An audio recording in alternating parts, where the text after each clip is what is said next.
दोस्तों टीवी चाहे हमारे पास कितने भी साइज का हो, लेकिन कभी कभी मन करता है कि अपनी फैमिली के साथ बैठकर हम एक बड़े स्क्रीन पे दीवार पे हम मूवी या फिर ओटीटी प्लेटफॉर्म का आनंद उठाएं, ठीक जैसे एक थिएटर में हमें देखने को मिलता है। और ऐसे सिनेरियो में आपकी हेल्प कर सकता है एक होम प्रोजेक्टर। एक प्रीमियम और बहुत ही बढ़िया होम प्रोजेक्टर आपको मिल सकता है एक बड़े साइज के टीवी से भी कम दाम में। लेकिन एक होम प्रोजेक्टर खरीदते वक्त आपको किन बातों का ध्यान रखना चाहिए, ताकि कहीं ऐसा ना हो कि आप होम प्रोजेक्टर खरीद के घर पर लेकर तो आए, लेकिन आपको उसकी जो परफॉर्मेंस है इतनी बढ़िया ना मिले, या फिर आपको जो पिक्चर क्वालिटी है वो डिम लगे, या फिर ब्राइटनेस कम लगे, या फिर आपको जो व्यूइंग एक्सपीरियंस है इतना अच्छा अगर ना मिले। तो ऐसा आपको एक्सपीरियंस जो है अगर नहीं लेना है तो फिर इस वीडियो को शुरू से लेके एंड तक देखना बहुत ज्यादा जरूरी है, क्योंकि आज की वीडियो में मैं आपको बताऊंगा एक complete and most exclusive home projector buying guide, जिसमें आप जो है एक चेकलिस्ट बना लीजिए। जब भी आपको एक होम प्रोजेक्टर खरीदना है तो आप इस चेकलिस्ट के हिसाब से इन सभी पॉइंट्स को टिक मार्क करते जाइए, और उसके बाद अगर आप एक होम प्रोजेक्टर खरीदते हैं तो फिर आपके घर को एक थिएटर लाइक एक्सपीरियंस देने में कोई नहीं रोक सकता। साथ में अगर आप एक बहुत ही बढ़िया साउंड बार लगा लेते हैं जहां पे आपको सराउंड साउंड भी मिल जाता है, तो फिर तो आपको एक प्रॉपर सिनेमैटिक एक्सपीरियंस लेने से कोई नहीं रोक सकता। तो आज की वीडियो कंप्लीट देखिएगा, और अगर आपको बहुत ही बढ़िया कुछ होम प्रोजेक्टर्स के लिंक्स चाहिए तो यहाँ पे आपको प्रोडक्ट सेक्शन में मिल जाएंगे आपके स्क्रीन के लेफ्ट हैंड साइड में। यहाँ पे आप क्लिक करते हैं तो फ्लिपकार्ट के वो सभी प्रोडक्ट्स खुल जाएंगे जो मैंने जो है काफी ध्यान से क्यूरेट किए हैं, और आपके लिए बेस्ट से बेस्ट होम प्रोजेक्टर्स ही यहाँ पे जो है वो लगाए हैं। तो यहाँ से प्रोजेक्टर्स को आप जरूर एक्सप्लोर कीजिएगा, लेकिन उससे पहले आप देख लीजिए कि एक बेस्ट होम प्रोजेक्टर खरीदने से पहले आपको किन बातों का ध्यान रखना चाहिए। अब दोस्तों सबसे पहले आपको जिस बात का ध्यान रखना है वो है प्रोजेक्टर की ब्राइटनेस, क्योंकि कई बार ऐसा होता है कि हम प्रोजेक्टर को खरीद तो लेते हैं उसके स्पेसिफिकेशंस देखकर, और उसके बाद जब घर पे आके उसको चलाते हैं तो हमें उतनी ब्राइटनेस देखने को नहीं मिलती है, और हमें वो एक्सपीरियंस जो है ना वो नहीं मिलता है। अब ब्राइटनेस में आपको क्या देखना है और किस तरीके से ब्रांड्स कई बार आपको मिसलीड भी कर देते हैं, ये चीज ध्यान से समझ लीजिए। ब्राइटनेस को मेजर करने का जो यूनिट होता है उसको कहा जाता है ल्यूमेंस। अब यहाँ पे ल्यूमेन दो प्रकार के होते हैं, इसको ध्यान से सुनिएगा, ब्रांड यहीं पे जो है ना कहीं गड़बड़ी कर जाते हैं। यहाँ पे एक होता है एनसी ल्यूमेन, ANSI ल्यूमेन, और एक होता है LED ल्यूमेन। अब जब भी आप किसी भी प्रोजेक्टर के पेज में जाएंगे, चाहे आप Amazon पे या फिर फ्लिपकार्ट पे जाइए, वहां पे अगर आप स्पेसिफिकेशंस पढ़ेंगे तो वहां पे आपको ल्यूमेंस में उसकी ब्राइटनेस दी रखी होगी, लेकिन वो ल्यूमेंस में जो ब्राइटनेस है वो NC ल्यूमेन है या फिर LED ल्यूमेन है, ये जानना बहुत ज़्यादा ज़रूरी है। और जो अच्छे ब्रांड के प्रोजेक्टर्स हैं वो हमेशा बताएंगे कि इसकी जो ब्राइटनेस है ये NC ल्यूमेंस में इतनी है, और आपको उसी हिसाब से प्रोजेक्टर लेना है। यानी कि जब भी आपको एक प्रोजेक्टर लेना है आपको ANSI ल्यूमेंस यानी कि NC ल्यूमेंस के हिसाब से आपको प्रोजेक्टर लेना है। अब मैं आपको बताता हूँ NC यानी कि ANSI NC ल्यूमेंस बेसिकली होता क्या है। ANSI मतलब अमेरिकन नेशनल स्टैंडर्ड इंस्टीट्यूट। अब NC ल्यूमेंस जो ब्राइटनेस होती है ये होती है प्रोजेक्टर की एक्चुअल ब्राइटनेस। अब ये किस तरीके से कैलकुलेट किया जाता है इसके बारे में डिटेल्ड वीडियो, सिर्फ प्रोजेक्टर के ब्राइटनेस के ऊपर एक डिटेल्ड वीडियो मैंने बनाई हुई है अपने दूसरे चैनल टेलीटेक प्लस वाले चैनल पे, वहां पे जाके उस वीडियो को आप जरूर देख लीजिएगा। लेकिन यहाँ पे आप ये जान लीजिए कि NC ल्यूमेंस आपको देखना है, क्योंकि आपको ज्यादातर प्रोजेक्टर्स में आपको स्पेशली जो सस्ते वाले प्रोजेक्टर हैं, बिलो 10,000 वाले जो प्रोजेक्टर हैं, वहां पर कई ब्रांड्स आपको बताएंगे कि इस प्रोजेक्टर की जो ब्राइटनेस है वो 9,000 या फिर 10,000 ल्यूमेंस की है। जैसे ही आपको 10,000 रुपए से कम के प्रोजेक्टर में इस टाइप की ब्राइटनेस देखने को मिलेगी वो जनरली मिसलीडिंग होती है, क्योंकि अगर आपको 4,000 NC ल्यूमेंस की ब्राइटनेस भी मिल जाती है तो वो बहुत प्रीमियम और महंगे वाले प्रोजेक्टर्स में आपको मिलती है, और वो बहुत अच्छी ब्राइटनेस होती है। जो NC ल्यूमेंस ब्राइटनेस होती है वो प्रोजेक्टर का जो डिस्प्ले दीवार पे या फिर स्क्रीन पे आ रहा है उस डिस्प्ले की जो ब्राइटनेस है वो अलग अलग जगह पे मेजर की जाती है, और फिर एक एवरेज ब्राइटनेस निकाली जाती है, वो होती है NC ल्यूमेंस, और वही प्रोजेक्टर की एक्चुअल ब्राइटनेस होती है। और जो एलईडी ल्यूमेंस होता है वो होता है आपके प्रोजेक्टर में जो एलईडी बल्ब लगा है उसकी कितनी ब्राइटनेस है, और वो एक्चुअल ब्राइटनेस को रिप्रेजेंट नहीं करता है। यहीं पे ब्रांड जो है ना कोई खेल खेल जाते हैं और आप वो ज़्यादा ब्राइटनेस देखकर उस प्रोजेक्टर को खरीद लेते हैं और बाद में आपको जो है ना डिसअपॉइंट होना पड़ता है। इसलिए आपको हमेशा एनसी ल्यूमेंस देखना है। और आपके आइडिया के लिए, आपके रेफरेंस के लिए मैं आपको बता देता हूं कि किस टाइप के एनसी ल्यूमेंस आपको मिल जाते हैं और वो जो प्रोजेक्टर होता है वो किस टाइप के रूम के लिए या फिर सेटअप के लिए यूज किया जा सकता है। तो मैं आपको एक अप्रोक्सीमेट वैल्यू बता रहा हूं। अगर आपको 500 से 800 एनसी ल्यूमेंस का प्रोजेक्टर मिल रहा है, यानी कि आपके रूम को इस केस में बहुत ज्यादा जो है वो डार्क करना पड़ेगा, बिल्कुल रूम में अंधेरा करना पड़ेगा। अगर आप रूम में सही तरीके से अंधेरा कर लेते हैं तो 500 से 800 एनसी लुमेंस का जो प्रोजेक्टर है वो आपको अच्छा एक्सपीरियंस देगा, क्योंकि 500 से 800 एनसी लुमेंस काफी कम ब्राइटनेस है और आपको ये वाले प्रोजेक्टर काफी सस्ते में मिल जाएंगे, बिलो 5000 रुपीज आपको मिल सकते हैं। अब अगर आपको थोड़े से लो से मीडियम ब्राइटनेस वाला प्रोजेक्टर चाहिए तो आपको 800 से 1500 एनसी लुमेंस तक जाना पड़ेगा। अगर आपके प्रोजेक्टर की जो ब्राइटनेस है वो 800 से 1500 लुमेंस के बीच में है तो वहां पे आपका जो रूम है वो परफेक्ट डार्क ना होने से भी चलेगा। थोड़ा बहुत जो है ना, अगर थोड़ी बहुत अगर बाहर से रोशनी आ रही है लेकिन फिर भी आपने रूम को काफी हद तक जो है ना वो डार्क करके रखा है, तो यहाँ पे 1500 एनसी लुमेंस तक का जो प्रोजेक्टर है वो अच्छा काम कर जाता है, क्योंकि ये भी लो से मीडियम ब्राइटनेस है। अब चलते हैं मीडियम ब्राइटनेस तक, यानी कि मीडियम से थोड़ा सा हाई लेवल की ब्राइटनेस अगर आपको चाहिए, थोड़ी सी अच्छी ब्राइटनेस अगर आपको चाहिए, तो वहां पे आपको करीब 2000 से 3000 एनसी लुमेंस का प्रोजेक्टर लेना पड़ेगा। अब यहाँ पे आप अगर अपने रूम में पर्दे वगैरह जो है वो लगा लेते हैं, शैडोई रूम आपका बन जाता है, लेकिन परफेक्ट डार्क नहीं भी बनता है, अभी भी रूम में थोड़ी बहुत रोशनी कहीं ना कहीं से आ रही है, तो भी आपका प्रोजेक्टर जो है अगर 2000 से 3000 एनसी लुमेंस की उसकी ब्राइटनेस है तो अच्छी परफॉर्मेंस आपको दे देगा, क्योंकि ये एक अच्छी ब्राइटनेस है। और अगर आप बहुत ही प्रीमियम प्रोजेक्टर खरीदते हैं थोड़ा सा महंगे लेवल का, तो वहां पे आपको 4000 एनसी लुमेंस से ज्यादा ब्राइटनेस देखने को मिल जाती है। और यहाँ पर अगर अपने रूम के आप सारे लाइट्स को ऑन कर भी देते हैं ना, तो भी आपको अच्छा एक्सपीरियंस देखने को मिल जाएगा, अगर आपके प्रोजेक्टर का जो ब्राइटनेस है वो 4000 एनसी लुमेंस या फिर उससे ज्यादा है।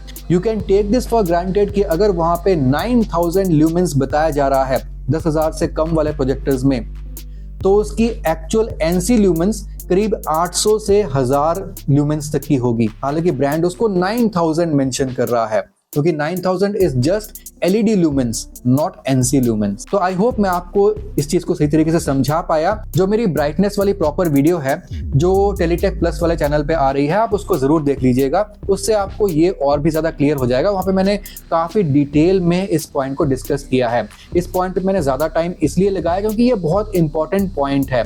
अगर प्रोजेक्टर की ब्राइटनेस ही सही नहीं होगी तो फिर आपको बिल्कुल भी मजा नहीं आएगा उस प्रोजेक्टर में। अब यहाँ पे मैं आपको एक यूजर टिप दे देता हूँ। अगर आपको OTT प्लेटफॉर्म्स और मूवीज वगैरह देखनी है और नॉर्मल होम लिविंग रूम के लिए आपको एक प्रोजेक्टर खरीदना है, तो 2000 से 3000 एनसी लुमेंस का एक प्रोजेक्टर आपके लिए एक अच्छा ऑप्शन रह सकता है। अब यहाँ पे जो दूसरा पॉइंट आता है वो है रेजोल्यूशन। ये भी बहुत ज्यादा इंपॉर्टेंट पॉइंट है और यहाँ पर ब्रांड जो है ना मिसलीड करने की कोशिश तो नहीं करते हैं, लेकिन यहाँ पर कई लोग स्पेसिफिकेशंस को देखकर मिसलीड हो जाते हैं, क्योंकि यहाँ पे अगेन दो चीजें आ जाती हैं। एक है नेटिव रेजोल्यूशन और दूसरा है सपोर्टेड रेजोल्यूशन। आपको ऑलमोस्ट हर प्रोजेक्टर पे, इवन 5000 से नीचे वाले प्रोजेक्टर्स पे भी आपको 4K सपोर्टेड रेजोल्यूशन देखने को मिल जाएगा। लेकिन supported resolution and native resolution में जमीन आसमान का फर्क है। आपको हमेशा नेटिव रेजोल्यूशन देखना है, यानी कि उस पर्टिकुलर होम प्रोजेक्टर का नेटिव रेजोल्यूशन कितना है। अब यहाँ पे रेजोल्यूशन ठीक जैसे टीवीज में होता है वैसे ही प्रोजेक्टर्स में भी होता है। HD रेडी होता है यानी कि 720 पिक्सल वाला, फुल HD होता है यानी कि 1080p पिक्सल वाला, एंड 4K UHD होता है यानी कि 3840x2160 पिक्सल का जो रेजोल्यूशन होता है। अब यहाँ पे रेजोल्यूशन जितना ज्यादा होगा उतने ही प्रोजेक्टर की जो इमेजेस हैं उतनी ज्यादा शार्प होंगी, उतनी ज्यादा क्लियर होंगी, उतना ही आपको मजा आएगा प्रोजेक्टर पे मूवी वगैरह देखने का। ठीक जैसे टीवी पे जितनी ज्यादा रेजोल्यूशन होती है उतनी ही शार्प एंड क्लियर इमेजेस आपको दिखती हैं। अब यहाँ पे supported resolution and native resolution के बीच में क्या डिफरेंस होता है? नेटिव रेजोल्यूशन होती है आपके प्रोजेक्टर की एक्चुअल रेजोल्यूशन, यानी कि वो जो भी कंटेंट आप फीड करेंगे इस प्रोजेक्टर के अंदर वो आपको दीवार पे कितने रेजोल्यूशन पे दिखाएगा।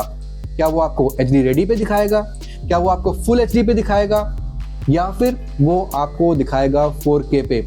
वो है उसकी native resolution. And supported resolution का मतलब होता है कि ये प्रोजेक्टर इनपुट ले सकता है 4K कंटेंट का, यानी कि आप प्रोजेक्टर में 4K कंटेंट का इनपुट दे सकते हैं। लेकिन अगर उस प्रोजेक्टर का नेटिव रेजोल्यूशन कम है, यानी कि लेट्स से फुल HD का है, 1080p का है, तो आप 4K कंटेंट उसमें फीड कर सकते हैं, लेकिन उसको वो थोड़ा सा लो करके उसको वो फुल HD जैसा दिखाएगा। अगर आपका ऐसा प्रोजेक्टर है जो कि 4K को सपोर्ट नहीं करता है लेकिन वो 1080p फुल HD उसका नेटिव रेजोल्यूशन है, तो वो 4K कंटेंट लेट्स से आपने पेन ड्राइव के थ्रू या फिर कैसे भी आपने उसमें जो है ना फीड किया, तो 4K कंटेंट को वो प्ले नहीं कर पाएगा। तो ये होता है supported resolution and native resolution. तो आपको हमेशा देखना है नेटिव रेजोल्यूशन, जिससे पता लगेगा कि आपकी पिक्चर की क्वालिटी कितनी शार्प और कितनी अच्छी आ रही है।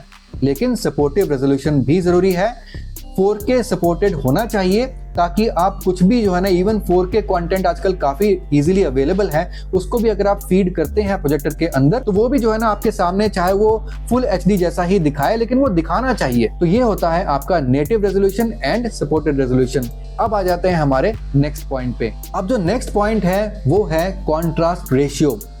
ये भी आपके टीवीज की तरह ही है। जैसे हम टीवी में देखते हैं ना, ब्राइटनेस कितनी ज्यादा है, कॉन्ट्रास्ट रेशियो कितना ज्यादा है। अब यहाँ पे कॉन्ट्रास्ट रेशियो जितना ज्यादा होगा उतने ही अच्छे आपको ब्लैक्स मिलेंगे, उतनी ही अच्छी आपको डेप्थ मिलेगी। प्रोजेक्टर जो इमेज आपकी दीवार पे प्रोजेक्ट कर रहा है उसमें अगर आपको अच्छी डेप्थ चाहिए तो उसमें अच्छा कॉन्ट्रास्ट रेशियो होना चाहिए। अब कॉन्ट्रास्ट रेशियो आपको 1000:1 का मिल सकता है, जो कि एक बेसिक कॉन्ट्रास्ट रेशियो है, काफी कम है।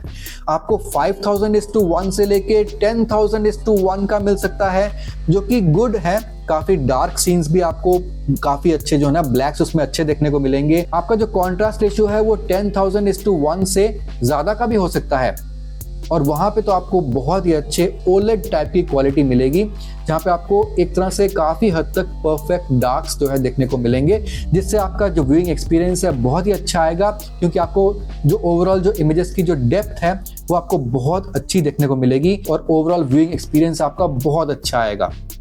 लेकिन हाँ, जैसे जैसे किसी भी होम प्रोजेक्टर की ब्राइटनेस बढ़ती जाती है या फिर किसी भी होम प्रोजेक्टर की कॉन्ट्रास्ट रेशियो बढ़ती जाती है, वैसे वैसे प्राइसेस भी इनके बढ़ते जाते हैं। मैं जल्दी ही बेस्ट प्रोजेक्टर्स की वीडियो जो है वो लाने वाला हूँ, जहाँ पे मैं आपको बेस्ट 5 प्रोजेक्टर्स बताऊंगा अलग अलग प्राइस रेंज के। इसलिए इस चैनल को सब्सक्राइब जरूर कर लीजिएगा ताकि आपसे कोई भी वीडियो मिस ना हो पाए। अब यहाँ पे अगेन मैं आपको एक यूजर टिप देता हूँ। यहाँ पे अगर 5000:1 तक का अगर आपको नेटिव कॉन्ट्रास्ट रेशियो देखने को मिल जाता है तो वो काफी अच्छा है। एक नॉर्मल घर के लिए, लिविंग रूम के लिए आप जो है इस टाइप का प्रोजेक्टर ले सकते हैं, जहाँ पे आपको 5000:1 का कॉन्ट्रास्ट रेशियो देखने को मिल जाता है। अब आते हैं हमारे नेक्स्ट पॉइंट पे, और वो है डिस्प्ले टेक्नोलॉजी। अब यहाँ पे जो सस्ते वाले प्रोजेक्टर्स होते हैं, काफी सस्ते वाले या फिर थोड़े से पुराने स्टाइल के जो प्रोजेक्टर्स हैं, वहां पे आपको हो सकता है कि एक लैंप मिले या फिर बल्ब मिले, जो कि बेसिकली आपका एक लाइट सोर्स है। बेसिकली लाइट सोर्स ही तो होता है ना, जिसको सही तरीके से लेंस के थ्रू जब वो गुजरता है तो वो दीवार पे जो है ना सही तरीके से आपका इमेजेस को क्रिएट करता है। तो हो सकता है कि वो लाइट सोर्स एक लैंप हो सकता है कि वो लाइट सोर्स एक LED लाइट हो, या फिर वो लाइट सोर्स एक लेजर लाइट भी हो सकता है।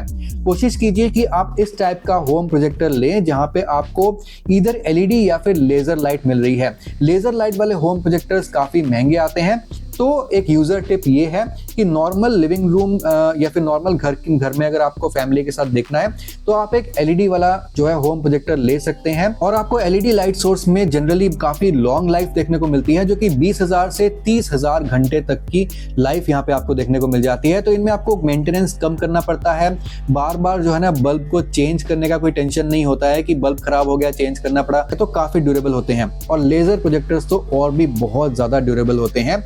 और बहुत शार्प इमेजेस भी, ब्राइट इमेजेस भी उनसे बनती हैं। अब यहाँ पे प्रोजेक्टर्स में आपको जनरली जो है ना दे रखा होता है कि मिनिमम डिस्टेंस क्या है, यानी कि प्रोजेक्टर को जो है ना एक मिनिमम डिस्टेंस पे रखना पड़ता है ताकि वो सही तरीके से फोकस कर पाए आपकी दीवार पे। तो आपको स्पेसिफिकेशंस में ये लिखा हुआ मिल जाएगा कि मिनिमम डिस्टेंस 1 मीटर है या फिर 1.5 मीटर है, और उससे आपकी दीवार पे कितनी बड़ी इमेज बनेगी। अब जैसे टीवी का जो साइज होता है वो डायगोनली हम मेजर करते हैं, ऐसे ही प्रोजेक्टर में जो सामने इमेज जो है प्रोजेक्ट हो रही है उसको भी हम डायगोनली मेजर करते हैं। और जैसे टीवी का साइज हमें मिल जाता है 32 इंच का टीवी, 43 इंच का टीवी, 55 इंच का टीवी, ऐसे ही प्रोजेक्टर्स में आपको जनरली 80 इंच, 100 इंच, 200 इंच या फिर 300 इंच, यानी कि आप सोचिए 55 इंच का टीवी कितना बड़ा होता है। तो ऐसे ही दीवार पे 300 इंच का अगर आपको डिस्प्ले देखने को मिलेगा तो वो कितना बड़ा होगा। और अगर वहाँ पे अच्छी ब्राइटनेस, अच्छी कॉन्ट्रास्ट रेशियो, अच्छा कलर गैमेट और अच्छा HDR होगा तो फिर आपका थिएटर लाइक एक्सपीरियंस क्यों नहीं आएगा। तो अभी तक मैंने आपको जो पॉइंट्स बताए हैं, ब्राइटनेस, रेजोल्यूशन, कॉन्ट्रास्ट रेशियो, उन सब का आप ध्यान रखिएगा। अब चलते हैं हमारे नेक्स्ट पॉइंट पे, और यहाँ पे आ जाता है कीस्टोन करेक्शन या फिर लेंस शिफ्ट। अब यहाँ पे आपने काफ़ी प्रोजेक्टर्स में देखा होगा, मे बी स्कूल कॉलेजेस में या फिर आपने और जगह में देखा होगा कि प्रोजेक्टर्स में ना कई बार जब वो दीवार पे प्रोजेक्ट करता है तो वो प्रॉपर रेक्टेंगुलर शेप का जो है ना वो इमेज नहीं बन के आती है, वो कई बार एक ट्रेपेजॉइडल शेप में बन के आता है, जैसे कि ऊपर से थोड़ा सा पतला, नीचे से ज़्यादा बड़ा, और इस टाइप की ट्रेपेजियम टाइप की जो है ना शेप बन के आ जाती है। ऊपर से पतला, नीचे से चौड़ा, या फिर नीचे से पतला, ऊपर से चौड़ा, सही तरीके से फोकस नहीं हो पाता है। अब यहाँ पे आपके जो सस्ते वाले होम प्रोजेक्टर्स होते हैं वहाँ पे आप देखेंगे एक स्पेसिफिकेशन मेंशन की होती है, कीस्टोन करेक्शन।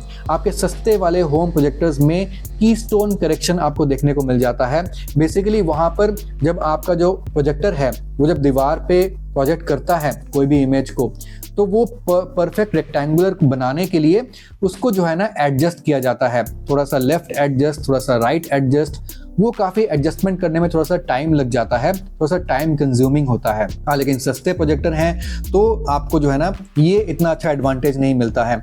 लेकिन थोड़े से महंगे वाले प्रोजेक्टर में या फिर मिड रेंज वाले प्रोजेक्टर में भी आपको जो है ना ऑटो फोकस देखने को मिल जाता है। इसको लेंस शिफ्ट भी कहा जाता है, यानी कि लेंस जो है ना वो अपने आप से शिफ्ट होती है और आपके दीवार पे जो भी चीज़ प्रोजेक्ट हो रही है वो ट्रेपेजियम शेप की नहीं बनती है, और ऑटोमेटिकली जो है ना वो लेंस आपके दीवार के हिसाब से एडजस्ट कर लेता है, ऑटो फोकस कर लेता है, और आपकी एक परफेक्ट रेक्टेंगुलर जो है ना वो इमेज बन के आपके दीवार पे या फिर स्क्रीन पे आती है। तो आप जितना महंगा प्रोजेक्टर लेंगे आपको उतना ही अच्छा ऑटो फोकस देखने को मिल जाएगा, जितना सस्ता प्रोजेक्टर लेंगे वहाँ पे आपको कीस्टोन करेक्शन करना पड़ेगा, तो उसमें थोड़ा सा टाइम ज़्यादा लग जाता है। अब चलते हैं हमारे नेक्स्ट पॉइंट पे, और वो है कलर सपोर्ट एंड HDR।